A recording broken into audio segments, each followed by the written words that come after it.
moi, je vais essayer de vous mettre en lien ce documentaire plus général d'Arte et la situation à l'île de la Réunion, qui est vraiment un cas d'école d'un front écologique qui est né autour de la crise requin. Vous savez, les requins, donc c'est un nouveau totem des océans, et le surfeur n'est pas, comment dire, a une image quand même assez controversée dans la société, donc ça a créé une sorte de choc, et un choc qui dure depuis 4 ans, avec un océan interdit en conséquence. Donc pour partir de ça, on va partir du plus simple, c'est-à-dire les causes empiriques de cette crise. Alors la première, il est possible, selon les théories qu'on défend, que nous soyons une île à requins. Alors une île à requins, vous voyez ce petit point ici, on arrive quand même à concentrer 15% des attaques mortelles de la planète. 15%, il y a en moyenne 6,3 morts par an. En 4 ans, on a eu 6 morts à l'île de la Réunion. Donc tout, vous entendrez partout autour de vous des gens qui vous disent « mais il y a des attaques en Australie, en Afrique du Sud ». Il faut qu'on arrête de focaliser. C'est une aberration. Ici, notre situation est exceptionnelle. Les morts sont extrêmement rares. Pour l'année 2015, on n'a eu que 3 morts, dont 1 à La Réunion. Donc on a déjà 33% des attaques mortelles. Pour 15 km de côte, même pas 500 personnes dans l'eau. Vous imaginez, 7 milliards d'individus, des centaines de milliers de kilomètres de côte. Donc un risque exceptionnel pour une île exceptionnelle. Un biotope tout d'abord, 2 millions d'années, l'île a des fonds qui tombent vite. Les requins vivent plus aisément dans des fonds de 40, 60, 100 mètres, des fonds plus sombres la journée. Mais nous, comme on a des fonds qui tombent vite, ils peuvent plus facilement faire des incursions à la côte.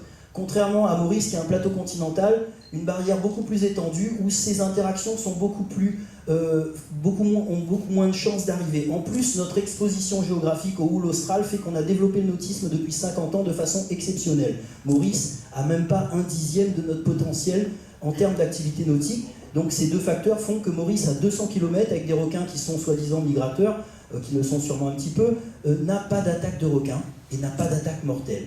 Donc...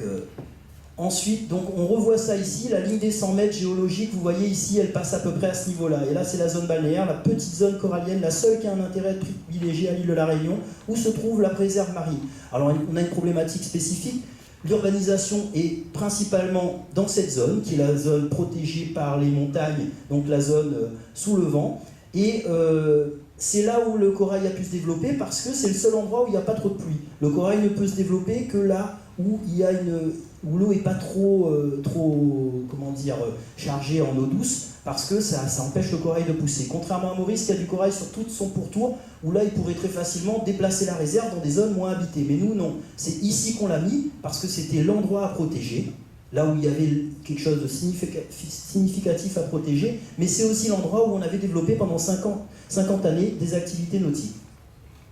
Alors, on a une spécificité, l'endroit le plus arrosé de la planète, la moitié des records mondiaux de pluviométrie, du fait de notre relief qui stoppe les flux australes. On a une situation hydrologique exceptionnelle, 750 ravines, vous ne trouverez pas d'endroit, à l'île de la Réunion, c'est simple, on a d'ailleurs les records mondiaux aussi arrosés. Donc ça crée des conditions pour un requin qu'on appelle le requin bulldog.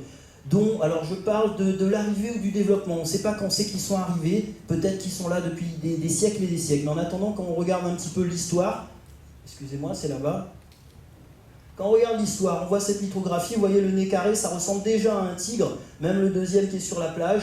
Tigre, début du XXe siècle. Tigre en 1952, on voit les rayures sur le dos des 2 requins chargés. Le requin s'est toujours consommé à l'île de la Réunion, un gros tigre à Sainte-Rose. On avait même du blanc, du longimanus, du mako. Une activité de chasse qui a duré... On a eu des très grands chasseurs à l'île de la Réunion, beaucoup de poissons. Ces gens n'ont jamais vu de bulldog. Je les ai interrogés, certains, notamment M. Strull, ça c'était le père Pujol, donc beaucoup de gens qui pêchaient et ils ne rencontraient pas ces requins qu'on rencontre très fréquemment maintenant.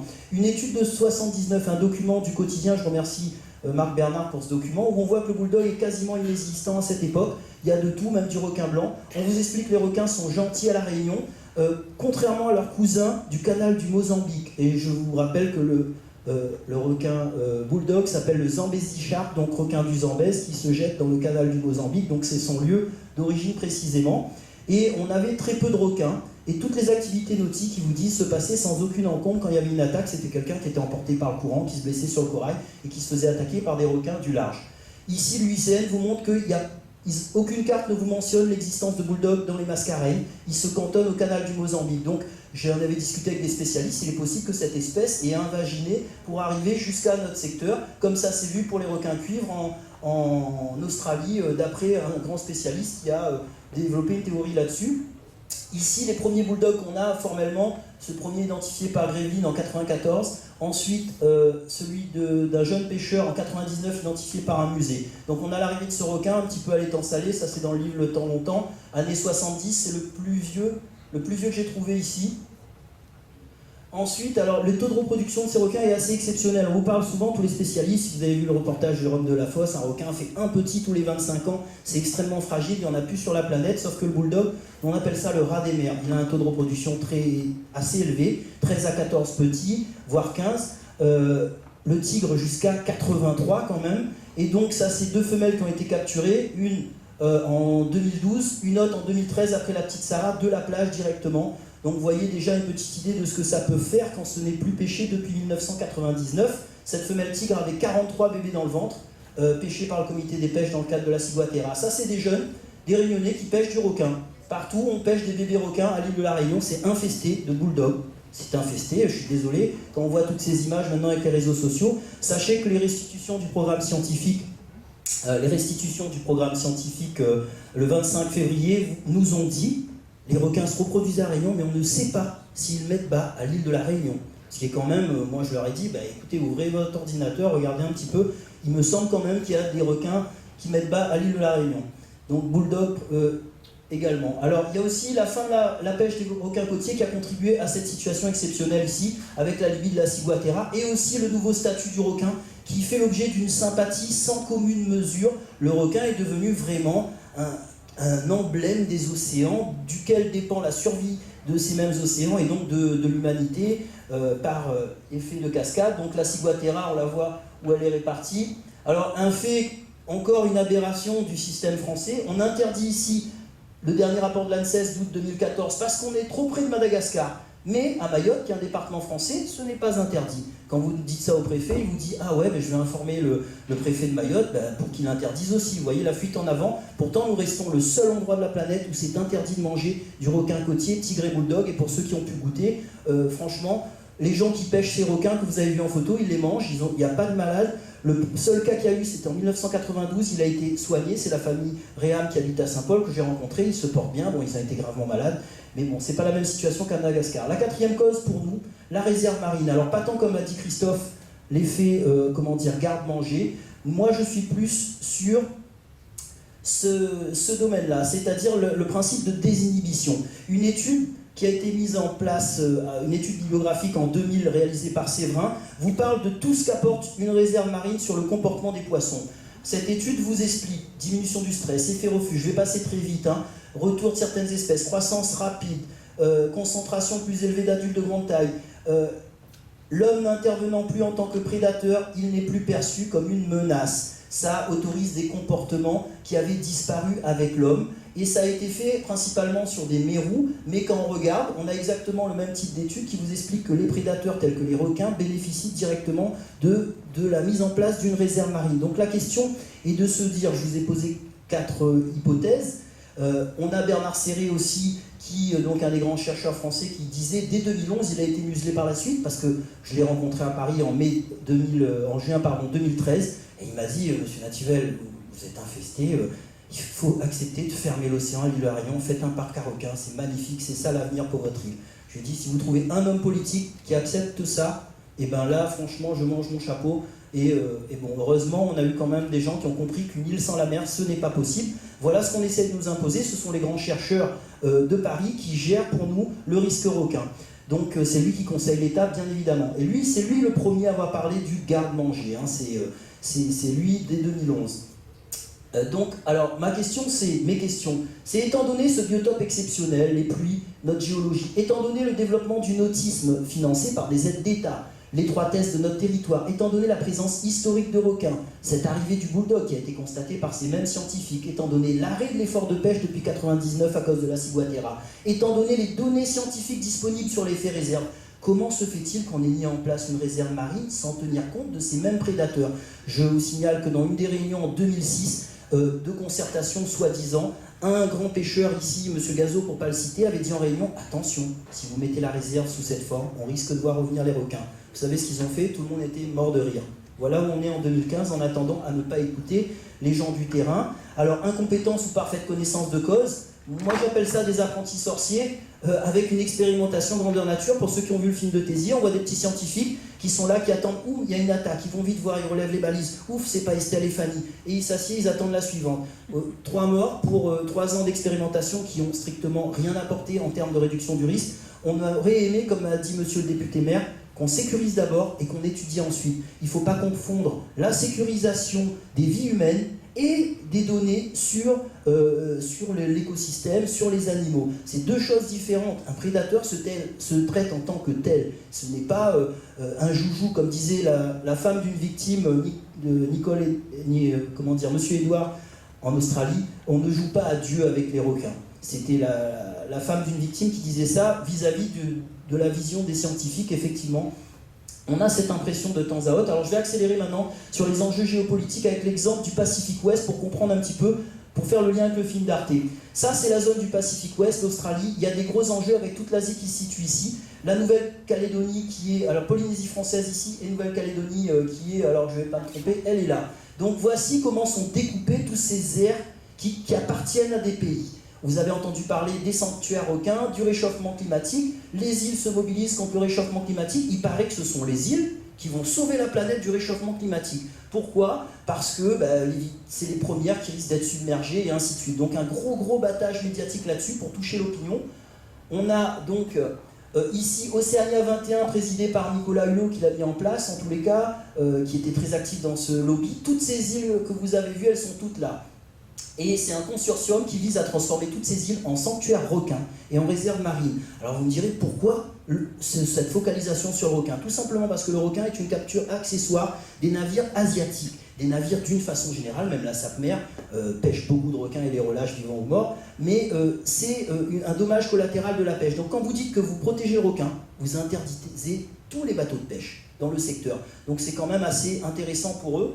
Donc la région aussi, elle veut devenir leader du combat climatique. Effectivement, si la Réunion peut sauver la planète, moi je signe tout de suite, on ferme la mer, on fait tout ce qu'il veut, mais on n'a pas d'industrie polluante à la Réunion, il faudrait plutôt commencer par les gros pays du Nord qui ont des industries très lourdes. On parle de financiarisation de la nature, vous savez que la Réunion a été plus ou moins, moi je dis, vendue ou achetée par le R20 pour 1,9 milliard d'euros d'investissement dans le cadre du développement durable, avec le R20 Schwarzenegger, des modèles de développement durable. On doit devenir un exemple pour la planète, avec ici des directives Outre-mer 2025 qui ont été prises par l'État pour tous les départements d'outre-mer. Il est dit que nous devons devenir un réservoir de biodiversité, un modèle de développement durable. Nous sommes en quelque sorte les petits cobayes ou le modèle expérimental de la France à ce niveau-là, et surtout parce qu'on possède la France possède 11 millions de kilomètres carrés, dont plus de la moitié ou des 3/4 sont dans les dom-toms.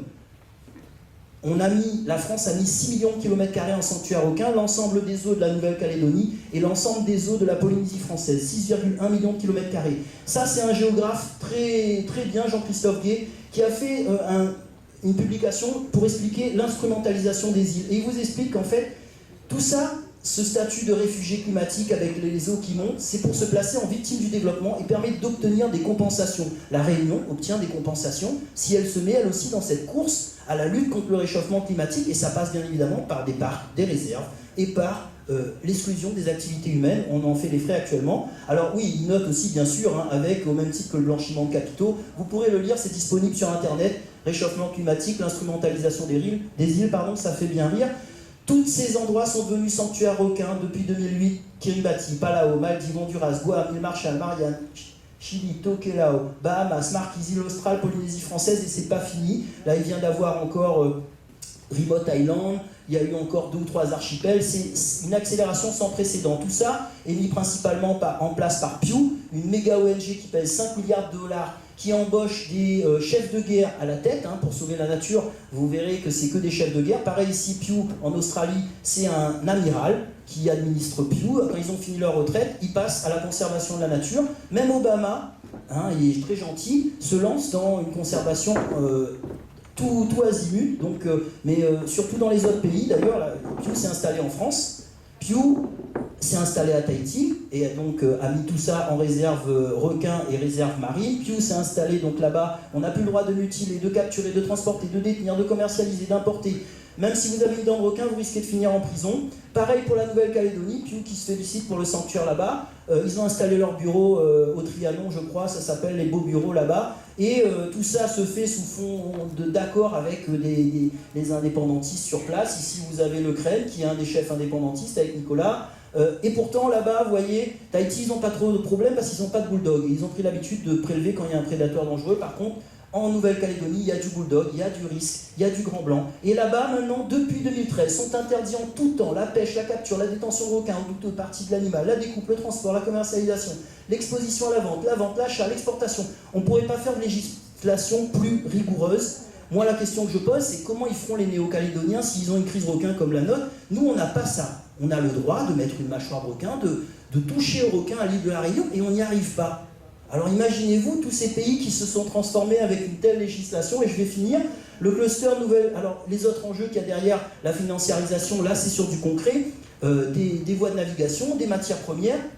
Ici, le cluster Nouvelle-Calédonie vous apprend qu'à l'initiative de la France, le navire l'Atalante fera une campagne géologique et sismique pour pénétrer les couches sédimentaires de la ZNE, avec la logique actuelle de l'extension des plateaux continentaux pour s'accaparer un maximum de zones. Le forage pourra se faire donc dans le parc marin de la mer de Corail. C'est-à-dire que ces enjeux, bien évidemment, que ce soit le parc ou la réserve, s'il y a du pétrole ou du nickel, je peux vous assurer que ça, ils auront l'autorisation. Par contre, pour des activités humaines, c'est autre chose. Donc voilà ici la Nouvelle-Calédonie, voilà les enjeux dans ce cluster. Alors ça c'est Yann Giron de Blue Lobby qui fait ce travail fantastique de mise en perspective des enjeux militaires autour des sanctuarisations. Avec ici, vous voyez toutes ces petites boules, ce sont des zones, ça appartient aux États-Unis. Ici on a tout ce qui concerne la Chine. Et on a encore, je crois que c'est l'Union Européenne en bleu, qui est partenaire des États-Unis. Donc le but c'est de s'accaparer, ils jouent un petit peu à la guerre avec les océans, en privant les petites communautés d'activités de pêche traditionnelles, c'est pas trop leur problème.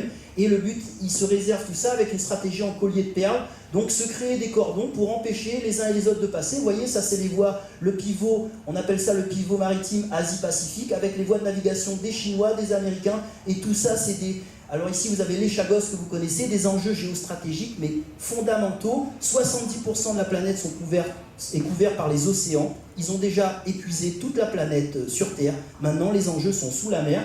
Donc ça donne ça pour finir. Ah oui, ça c'était une petite photo pour Monsieur Lassalle qui je sais a eu des soucis avec WF. Voilà comment le WF stigmatise les Chinois. Il met Deng Xiaoping, enfin quelqu'un qui ressemble en haut, des méchants pêcheurs qui tuent les ailerons, les requins pour les ailerons, les commerçants ici, la vendeuse chinoise, les cuisiniers ici et le laborantin. Vous voyez, bon, l'environnement est devenu une religion, il faut des coupables. Ce sont les Asiatiques, apparemment les coupables, qui extermineraient tous les requins de la planète. Je vous donnerai qu'un seul exemple, le requin roussette. 4500 tonnes pêchées par an par la France. Le requin fait 2 kilos, ça fait 2 millions de requins roussettes petits comme ça, qui sont tués chaque année en France. Les ailerons sont petits comme ça, on ne les mange pas ces ailerons. Donc c'est faux de penser ou de faire croire que tous les requins qui sont tués sur la planète ne le sont que pour leurs ailerons. Ils sont tués en grande partie pour la consommation, simplement parce que c'est un poisson. L'accaparement des mers rejoint un peu donc, tout ce qu'on a vu dans le film d'Arte. Je vous invite à voir, bon, ça, tous les scientifiques sont financés par ces mêmes ONG. C'est partout pareil, donc ils ne peuvent plus aller à l'encontre de la conservation. Un magazine américain demandait « Can environmental scientists » enfin je vous traduis, est-ce que les scientifiques peuvent être également comment dire, les scientifiques des ONG. Ce sont en fait les scientifiques des ONG maintenant. Ça rejoint le problème de cette financiarisation. Toutes les décisions sont prises par des gens qui sont financés par ces mêmes ONG. Ils investissent des capitaux dans toutes les universités, tous les laboratoires de recherche. 90% des recherches qui sortent sont financées par des ONG. Et donc voilà, donc Philippe Curie et Daniel Pauly, deux plus grands chercheurs. Et l'exemple des terres rares, ces petits nodules qu'on trouve au fond, le Pacifique, la Polynésie française, c'est un des plus grands gisements en terres rares, devenu comme par hasard sanctuaire requin, sanctuaire marin, et bien sûr les campagnes de prospection vont bon train. Pourquoi? Parce que ces terres rares rentrent dans la composition des ordinateurs, des missiles, et c'est la Chine qui détient 95%. Donc là-dessus, ils ne sont pas gênés. Ça, c'était une conférence qui a eu, pour vous donner une idée des enjeux, la France et la guerre des métaux stratégiques, conférence qui a eu à l'Assemblée nationale en février 2014. Voilà la machine qui va laborer les fonds, 200 tonnes. Et on nous dit que ce sont des pêcheurs avec leurs filets ou avec des roues qui rouleraient sur le fond des océans, qui détruisent la nature. Nous, on demande juste un tout petit peu d'honnêteté quand même, parce que bon, il y a des choses, on se pose des questions. Vous pensez que cette machine va préserver les fonds? Voilà, ça c'est voilà, je finis Antoine, ça c'est donc tous les enjeux. Ici, la Réunion, la même chose se retrouve avec des terres, des prospections, des navires, des bases militaires et ainsi de suite. Et donc les Chagos aussi, pareil. Hein, et puis bon, pour finir, Save the Shark, Save the World, c'est le nouveau slogan. Si vous sauvez les requins, vous sauverez la planète, et tant pis pour tous ceux qui pilleront les ressources par la suite. Merci. Merci Jean-François pour cette présentation.